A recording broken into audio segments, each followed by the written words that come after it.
Critique of Erikson. Erikson built his theory largely on ethical principles and not necessarily on scientific data. He came to psychology from art and acknowledged that he saw the world more through the eyes of an artist than through those of a scientist. He once wrote that he had nothing to offer except a way of looking at things. His books are admittedly subjective and personal, which undoubtedly adds to their appeal. Nevertheless, Erikson's theory must be judged by the standards of science, not ethics or art. The first criterion of a useful theory is its ability to generate research, and by this standard, we rate Erikson's theory somewhat higher than average. For example, the topic of ego identity alone has generated several hundred studies, and other aspects of Erikson's developmental stages, such as intimacy versus isolation, and generativity, as well as the entire life cycle, have stimulated active empirical investigations. Despite this active research, we rate Erikson's theory only average on the criterion of falsifiability.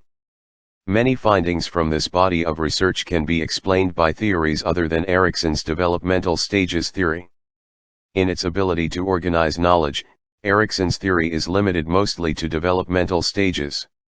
It does not adequately address such issues as personal traits or motivation, a limitation that subtracts from the theory's ability to shed meaning on much of what is currently known about human personality.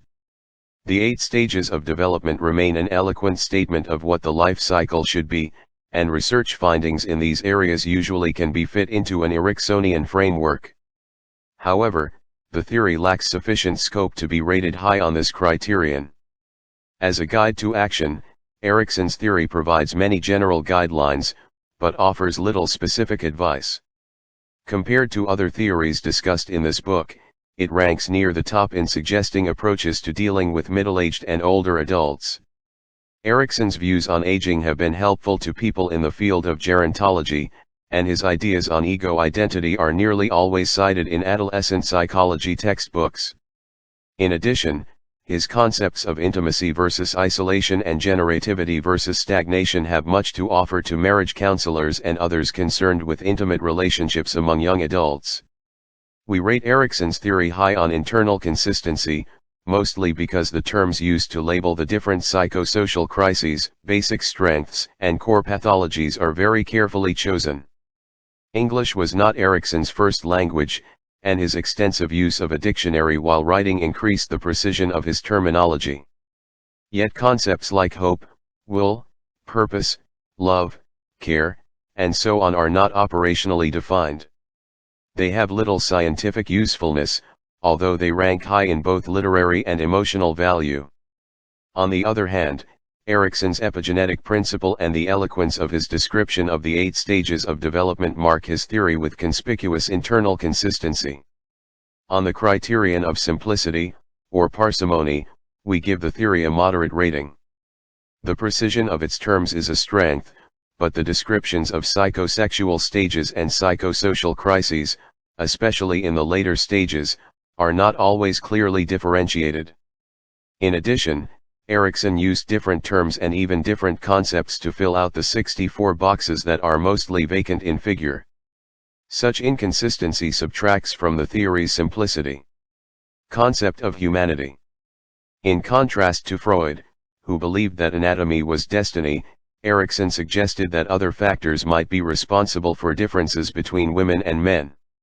Citing some of his own research, Erikson suggested that, although girls and boys have different methods of play, these differences are at least partly a result of different socialization practices. Does this conclusion mean that Erikson agreed with Freud that anatomy is destiny?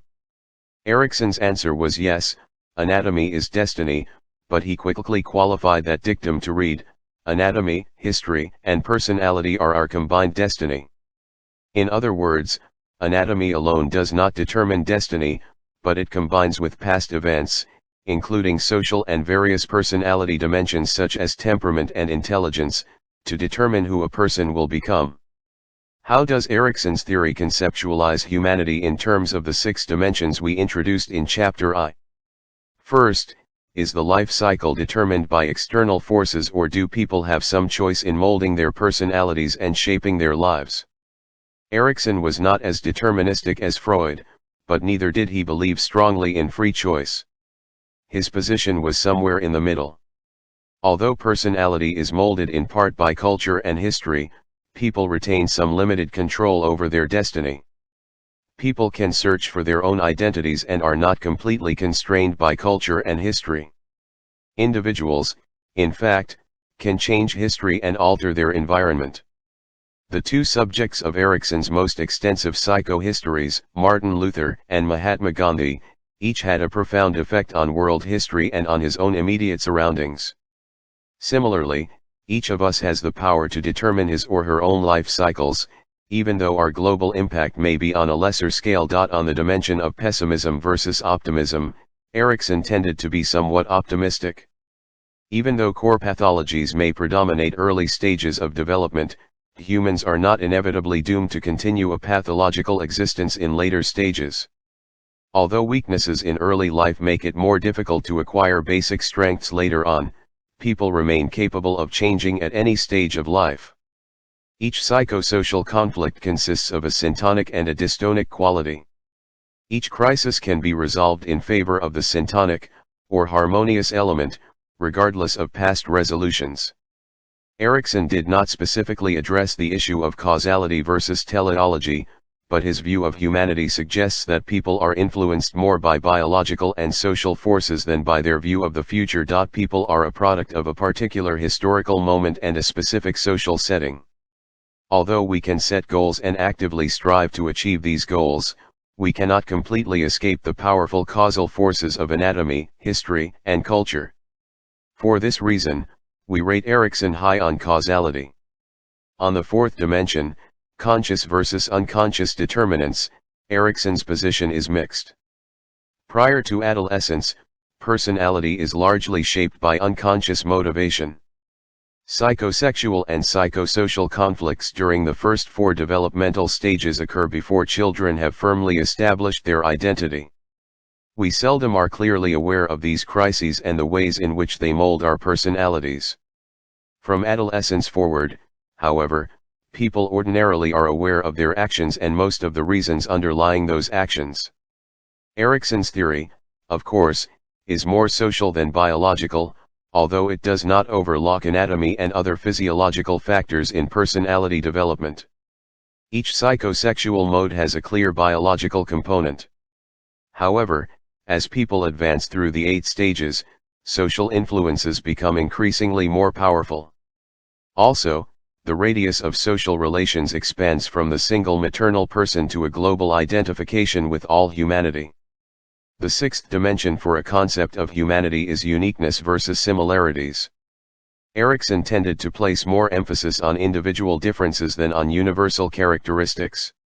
Although people in different cultures advance through the 8 developmental stages in the same order, myriad differences are found in the pace of that journey.